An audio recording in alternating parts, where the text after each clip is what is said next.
தாவீது ரொம்ப சின்ன பையன் தான் இல்லையா, சின்ன பையன். ஆனால் அவன் அண்ணன் பெரிய கிருஷ்ணிகாரங்களாம் அவங்க ஆர்மி. கோலியாத் ஒரு மாமிச படை கிறிஸ்தியன். அவன் வந்து கேவலம் பண்ணிட்டான் இஸ்ரேல் மக்களை. ஒட்டிக்கடி வரக்கூடிய மாட்டீங்களா, நாமளே இருக்கீங்களா இஸ்ரேல் மக்களை, தைரியம் இருக்காடா, எனக்கு மோதி பாருங்களா அப்படி இப்படின்னு சொல்றான். அவன் சண்டை, அவன் அந்த வாக்கு சத்தமா சொல்லிட்டே இருக்கான். எல்லாம் அவனை பார்த்து ஓடி ஓடி வெளியிடறான். பயந்து நடுங்கி ஓடுறான். வெற்றிக்கான முதல்ல ஒன்றும் வர முடியாம ஆப்போசிட் வரமா நிற்கிறான்.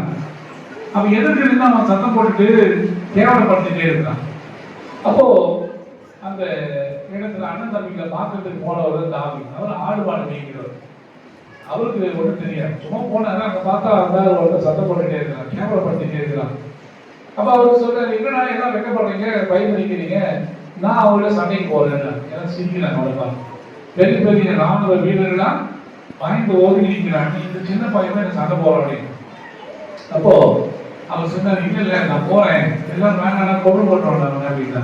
இல்ல நான் போறேன்னு சொல்லி, சரி போறேன்ட்டு அவனுக்கு கவசம் விமர்சனம் அது இதெல்லாம் மாட்டி அவன் நடக்க முடியாத நடந்து போறாரு. யாரு? தாவீது. ஆனால் தாவீது கொஞ்சம் தூரம் நடந்து பார்த்தாரு, இதெல்லாம் நமக்கு செட் ஆகாது அப்படின்னு சொல்லிட்டு எல்லாத்தையும் கட்டி போட்டுட்டு, எப்பா என்ன ஆளை விடுங்க, நான் சாதாரண அவனுக்கு சண்டை போறேன்னு சொல்லிட்டு அவர் போறாரு. அப்ப போகிற பொழுது எல்லாரும் சொல்றாரு, நீ போவாதா அப்படின்னாரு. அப்ப தாவீது அந்த சின்ன பையன் ரொம்ப அழகா ரொம்ப அற்புதமான ஒரு வார்த்தையை சொல்றாரு. அவர் என்ன சொல்றாருன்னா, ஏன் நீங்க அவனை பயப்படுறீங்க, சரியா, நாங்க பார்த்து பயப்படுறீங்க. நம்ம சர்வசாதாரணமா சொல்ல நிறைய நேரத்துல நம்ம பயப்படுறோம். பயம் பயம் பயம் பயம் வாழ்க்கையில பயம் நம்ம எல்லாமே ஆட்டி படைச்சுட்டாரு. அப்போ அவர் சொல்ற எல்லாரும் பயந்து நிற்கிறீங்க. அவர் சொல்றாரு, சிங்கத்தின் வாயிலிருந்து என்னை விடுவித்த என் கடவுள். சரியா, ஆடு மாடு மேய்க்கும் போது சிங்கம் வந்து ஆட்டுக்குட்டியை கவிட்டு போவோம். நான் சிங்கத்தை விரட்டி போயிட்டு வாய்க்கு ஆட்டுக்குட்டியை காப்பாற்றி கொண்டு வருவேன். அதான் அவர் சொல்றாரு, சிங்கத்தினுடைய வாயிலிருந்து என்னை விடுவித்த என் கடவுள் செத்த நாயாகிய கோலியாத்திலிருந்து தான் என்னை காப்பாற்றப்பட்டார். சரிங்களா? அந்த ஒரு வார்த்தை எல்லாரும் சேர்ந்து சொல்லலாமா? சிங்கத்தின் வாயிலிருந்து என்னை காப்பாற்றிய கடவுள் செத்த நாயாகிய கோலியாத்திலிருந்து என்னை காப்பாற்ற மாட்டார். நான் நினைக்கிறேன் இன்னைக்கும் தாவீது பெரிய ஒரு பாடமா நம்ம எடுத்து இன்னொரு வாய்ப்பு எடுத்து அவரை பத்தி நான் சொல்றேன்.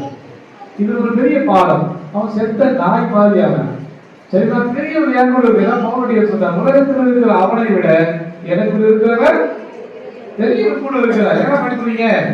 பயப்படாதீங்க. அப்போ அந்த தைரியத்தோடு போய் தாங்கிட்ட இருந்து அந்த சூழாங்கல்ல கொண்டு அந்த ஆளை அடிச்சு கொண்டு அவன் கட்டியாக அவன் தலையை கட்டி ஒரு மிகப்பெரிய ராஜாவாக உயர்ந்தார். நம்பிக்கை உங்களுக்கு வாழ்ந்தார். ஆகவே பயப்படாதீங்க, பச்சை பார்த்து பயப்படாதீங்க, பேரை பார்த்து பயப்படாதீங்க, பேய்லாம் இல்லை, இருட்ட பார்த்து பயப்படாதீங்க, யாரை பத்தி பயப்படாதீங்க. பயம் நெஞ்சதுல தெய்வ பயம். கடவுளை பத்தி கூட நீங்க பயப்படக்கூடாது. கடவுள் மேல நாய் பார்க்கற பயப்படுற மாதிரி பாம்பு கடிச்சு அந்த பயம் கடவுள் மேல வரக்கூடாது. தெய்வ பயம் என்பது அன்பு அதிகமாகும் போது ஐயோ உன்னை காயப்படுத்த கூடாது நீங்க நினைக்கணும். அது தெய்வ பயம், அது வேற. சரிங்களா? தாவீது மாதிரி வாழ்க்கையை எதிர்கொள்ளுங்க, பேஸ் பண்ணுங்க. என்ன பிரச்சனை வந்தாலும் என்ன கவலைகள் வந்தாலும் நீங்க தைரியமா துணிஞ்சு நில்லுங்க. ஆண்டவர் உங்களோடு கூட இருக்கிறார். நீங்க ஆண்டவர் மேல நம்பிக்கை கொடுங்க. நான் சொன்னேன் பத்துக சரியா, கேட்சர் சொன்னேன். உன்னை பிடிக்கிறவரை பிடிச்சிக்கோ, உன்னை பற்றுகிறவரை நீ பற்றிக்கொள். கைவிட மாட்டார், நீ விட்டாலும் அவர் விட மாட்டார். உன்னை தைரியமாறு. இந்த வாழ்க்கையில நிறைய பிரச்சனைகள் வரும், கஷ்டங்கள் வரும். எல்லாருடைய வாழ்க்கையில ஒரு வீட்டு வீடு வாசப்படி ஏதாவது கஷ்டங்கள் உண்டு. பயன்படாதீங்க. திசில் பாசல் எல்லாம் கடந்து போகும், எல்லாம் ஒரு நாள் இல்லாமல் போகும். தேவையானது நம்பிக்கை. தாவீது இருக்கிற அந்த நம்பிக்கை ஆண்டவர் மேல நீங்க வைங்க. கடவுள் மீது நம்பிக்கை கொடுக்கலாம். எப்படி இருப்பாங்க? கழுகு போல உயரமா பறப்பாங்க. சரிங்களா? அவங்க ஓடுவாங்க, களைப்படைய மாட்டாங்க, சோர்ந்தெல்லாம் போக மாட்டாங்க. உங்க வாழ்க்கையில உங்களுக்கு உலகத்தில் இருக்கிற வரைக்கும் உங்களுக்கு உபத்திரவங்க இருக்கா இல்லையா? அப்படின்னா பயங்கரமா இருக்கீங்க. நீங்க உலகத்தில் இருக்கிற வரைக்கும் உங்களுக்கு உபத்திரவங்கள் உண்டு. கடவுள் சொல்ல ரொம்ப இருக்கும். அப்படி இல்லாத ஒரு வாழ்க்கை தான் நீங்க நம்பாதீங்க. ஆனால் உங்களுக்கு துக்கம் சந்தோஷமா அதை நம்புங்க. சரிங்களா? அந்த நம்பிக்கையோட வாழ்க்கை சந்திக்க சமாதானம் வருக. எல்லா பிரச்சனையும் எதிர்கொள்ளுங்க, எல்லாம் கடந்து போகும். ஆண்டவர்களோடு கூட இருக்கிறார்.